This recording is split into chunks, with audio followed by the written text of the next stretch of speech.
Olá, você está no canal Um Conto por um Ponto. Eu te convido a curtir, a comentar, a compartilhar e se inscrever no nosso canal. Minha mãe faleceu quando eu era pequena e a minha irmã mais velha, a Clarice, com 20 anos, junto com o papai, assumiram a responsabilidade por quase tudo dentro de casa.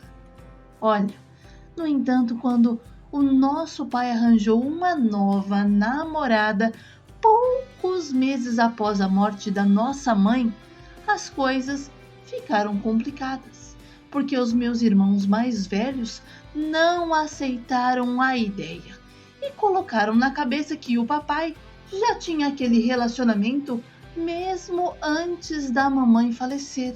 E o meu pai insistia que não era verdade, que estávamos imaginando coisas e que jamais ele iria ser capaz de trair a nossa mãe.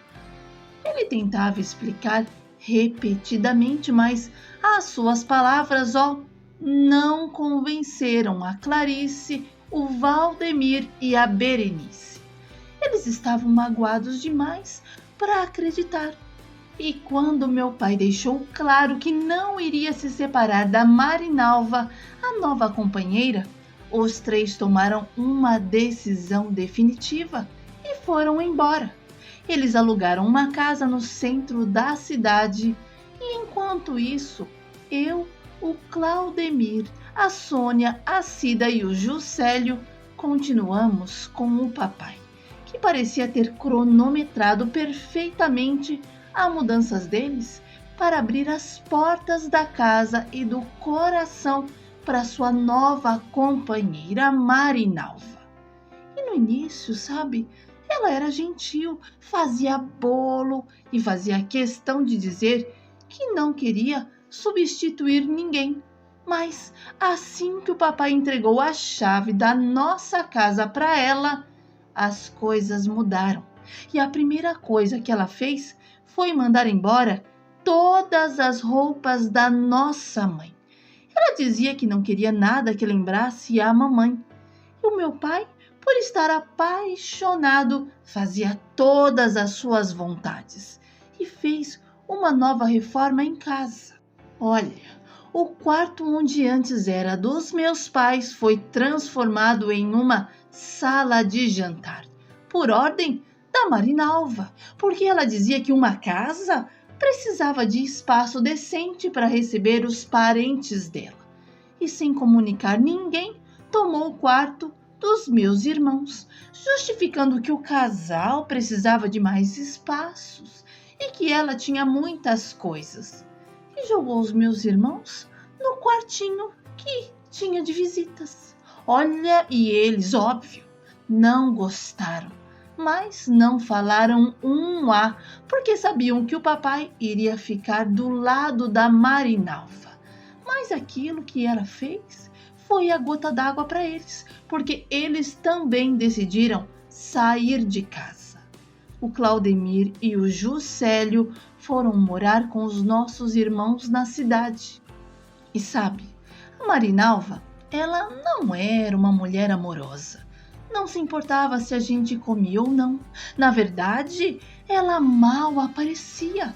Passava o dia todo trancada no quarto e saía apenas para duas coisas: ir ao banheiro e verificar se tínhamos feito as nossas tarefas, porque a única coisa que ela sabia fazer era dar ordens. E se alguma coisa estivesse fora do lugar, pronto. Bastava um olhar dela para entendermos o recado. Mas bastava o relógio se aproximar do horário do papai chegar, que a Marinalva se transformava. Ela preparava o café da tarde, organizava a mesa com um capricho e começava a fazer o jantar como se fosse algo natural. E o papai, claro, nunca via nada disso. Para ele, a Marinalva era uma mulher dedicada, carinhosa, que mantinha a casa sempre em ordem. E nós, por outro lado, sabíamos a verdade. Ela não estava ali para ser a nossa madrasta ou cuidar de nós. Ela estava ali por ela e pelo o que o papai proporcionava. Bom, os anos foram passando e nós fomos crescendo.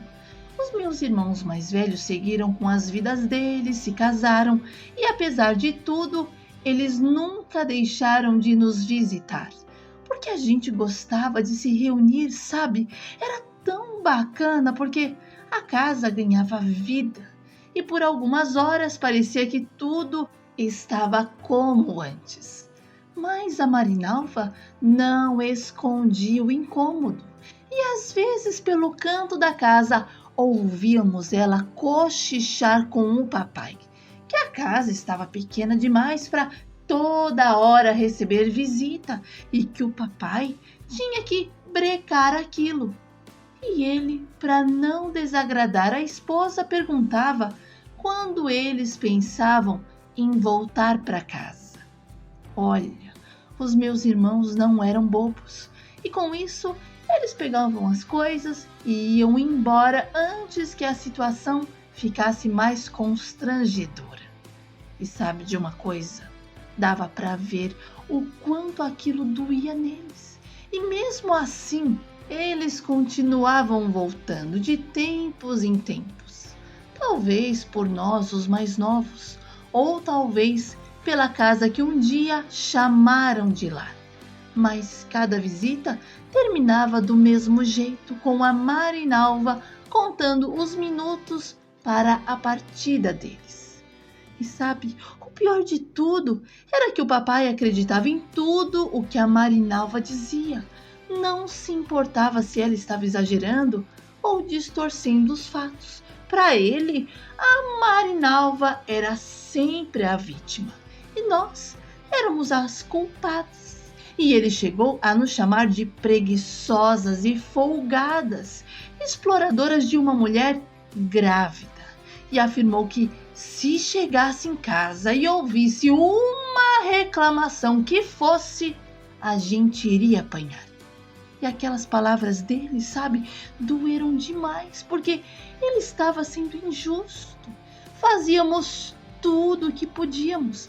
Limpávamos a casa, lavávamos a louça e organizávamos todas as coisas. E ainda assim, parecia que nunca era o suficiente para ela. Sempre havia algo errado, algo que ela achava que podíamos fazer melhor. Bom, a mágoa foi se acumulando e aos poucos passamos a nos sentir como empregadas da Marinalva e não como filhas daquela casa. Ela tinha o dom de nos fazer sentir pequenas. Era como um comentário aqui, um olhar ali, e sabíamos exatamente qual era a intenção: nos levar para longe daquela casa. E quando Elias nasceu, foi como se todo o resto tivesse, olha, desaparecido. O bebê tomou conta de tudo, o espaço, a atenção, e o papai parecia não ver mais ninguém exceto o Elias. Ele era o centro de tudo e nós, bem, nós éramos apenas as meninas preguiçosas. E tudo que a gente nunca teve, esse menino recebia com facilidade. Eram roupas novas, brinquedos caros e se falávamos alguma coisa, o nosso pai falava que a gente estava grande para ganhar. E o Elias era tratado como um príncipe.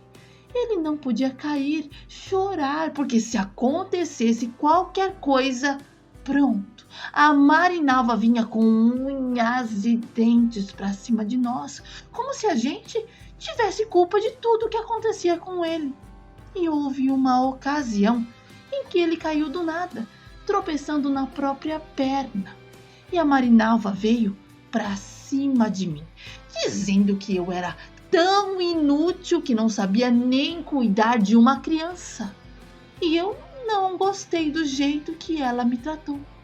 Ora, eu já estava mocinha e achei aquilo desrespeitoso demais da parte dela.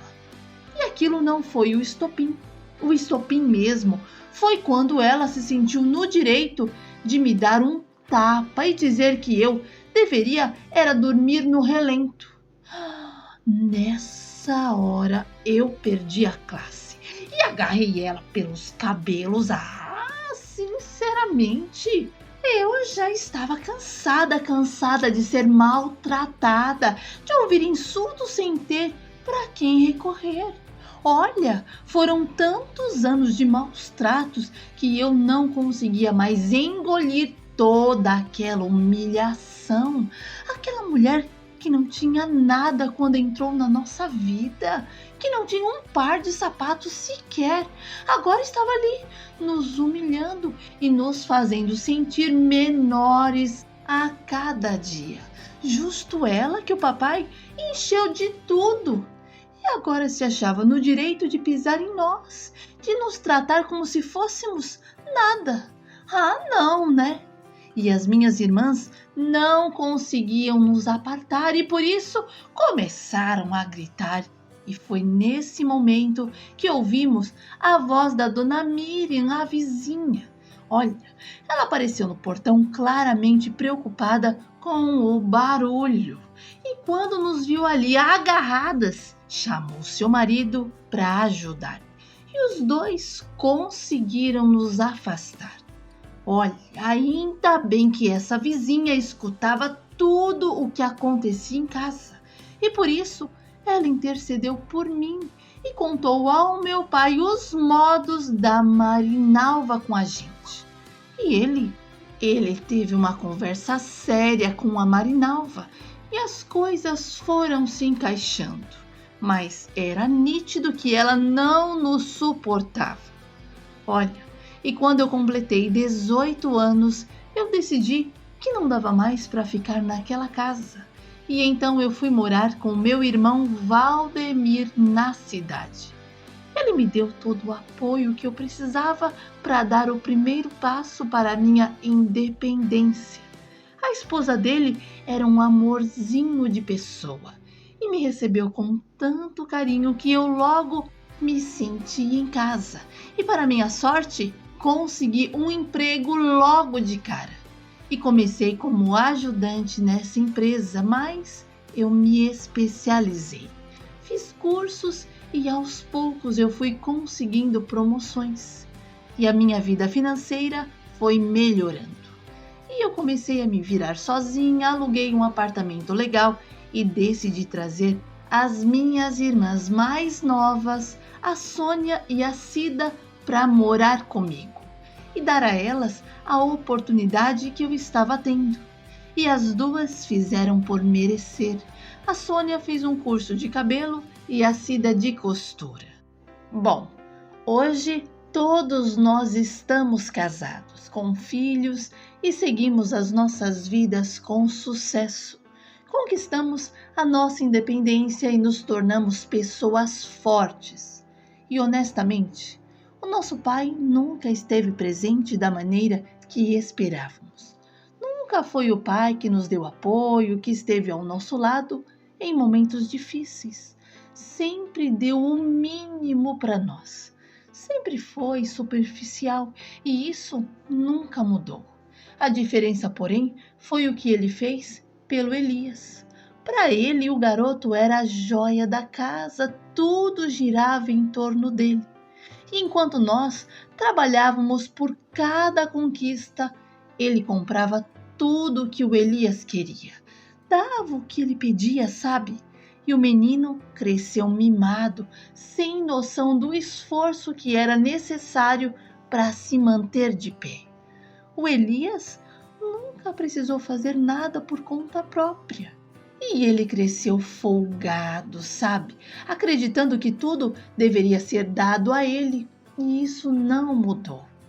Hoje, ele vive às custas do nosso pai e da Marinalva, a mesma mulher que, ao longo dos anos, fez questão de nos afastar e de nos tratar como se fôssemos invisíveis. Olha, eles bancam tudo para ele, desde o que ele veste até o que ele come. E o pior é que ele não faz questão de esconder o seu egoísmo. Nós, no entanto, aprendemos a nos virar. Somos bem-sucedidos não pela ajuda deles, mas pela nossa própria luta. A verdade é que, com o tempo, percebemos que o melhor foi seguir o nosso caminho, porque a vida que construímos é nossa e ela foi feita com o suor do nosso trabalho e da nossa coragem.